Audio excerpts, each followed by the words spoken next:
గతేడాది జరిగిన Azerbaijan airlines విమాన ప్రమాదానికి తమ వైమానిక దళమే కారణమని రష్యా అధ్యక్షుడు పుతిన్ అంగీకరించారు. అజర్బైజాన్ అధ్యక్షుడు ఇల్హాం అలియేవ్తో సమావేశంలో పాల్గొన్న పుతిన్ ఆ దుర్ఘటన విషాదకరమైందని తెలిపారు. తొలిసారి దీనిని అంగీకరించిన రష్యా అధ్యక్షుడు ఇరు దేశాల మధ్య ఉద్రిక్తతలను తగ్గించే ప్రయత్నం చేశారు. ప్రమాదం జరిగిన రోజు ఉదయం ఉక్రెయిన్ డ్రోన్లను నాశనం చేసేందుకు క్షిపణులను మోహరించామని, అవి పౌర విమానానికి కొన్ని మీటర్ల దూరంలో పేలినట్లు పుతిన్ తెలిపారు.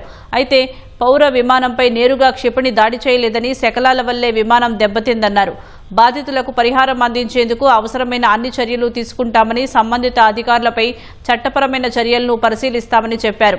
అజర్బైజాన్ ఎయిర్లైన్స్ విమానం 2024 డిసెంబర్ 25న రాజధాని బాకు నుంచి చెచెన్ రాజధాని గ్రోజ్నీకి వెళ్తూ ఉండగా ప్రమాదానికి గురైంది. ఈ క్రమంలో కజకిస్తాన్లో ల్యాండ్ చేసేందుకు ప్రయత్నించగా కుప్పకూలింది. ఈ ప్రమాదంలో 38 మంది ప్రయాణికులు ప్రాణాలు కోల్పోయారు. రష్యా భూభాగం నుంచి జరిగిన కాల్పుల వల్లే తమ విమానం ప్రమాదానికి గురైందని ఇల్హాం అలియేవ్ అప్పట్లో ఆరోపించారు.